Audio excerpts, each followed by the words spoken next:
ঈদ মোবারক, ঈদ মোবারক, ঈদ মোবারক। আপনাদের সকলকেই ঈদের শুভেচ্ছা জানাচ্ছি।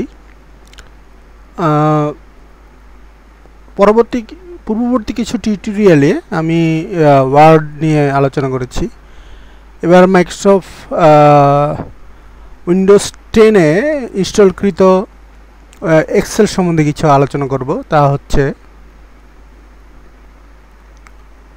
Microsoft Excel.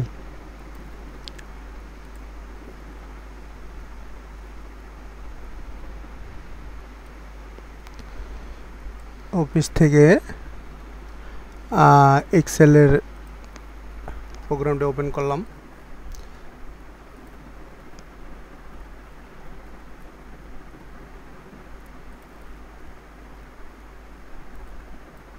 Desktop save. এখানে উইন্ডোটি ওপেন হলো। এখান থেকে আমরা দেখতে পাচ্ছি হোমে আছে। হোমে নতুন পেজ খুলতে চাইলে, পূর্বকৃত সেভকৃত ফাইল ওপেন করতে চাইলে এটি ওপেন হবে। সাপোজ আমরা একটি ফাইলের নাম দিচ্ছি, এটা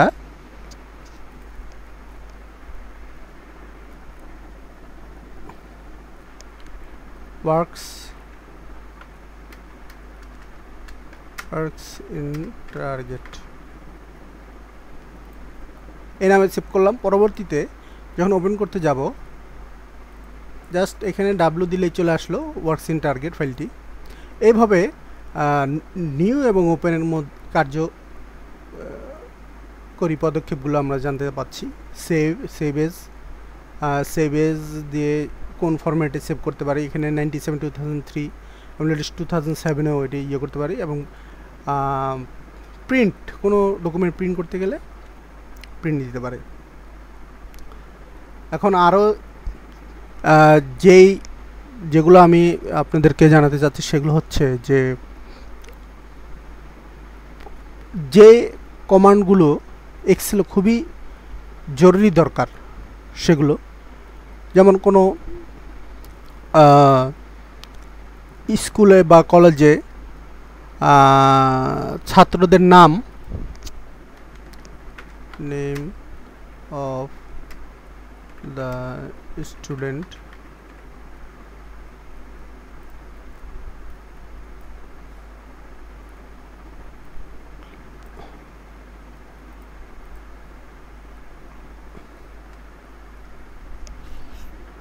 ইংলিশ, বেঙ্গলি, ম্যাথ। এখানে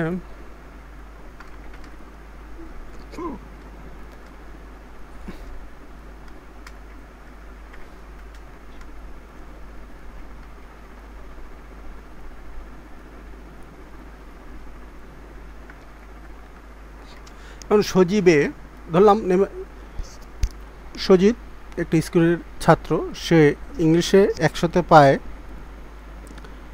80, বাংলায় পায় 70, ম্যাথে পায় 90। তার টোটাল হয়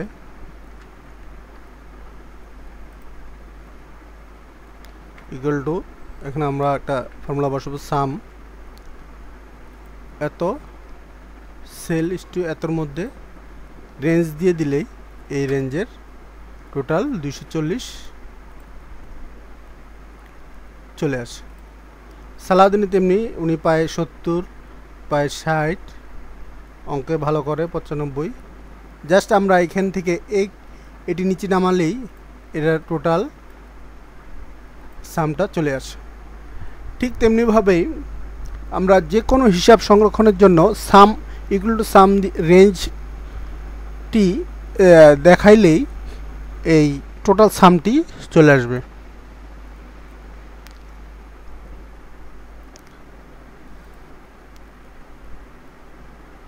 এরপর আমরা এটিকে যদি প্রিন্ট পিভি দিয়ে দেখতে চাই, এই যে এখান থেকে দেখাচ্ছে।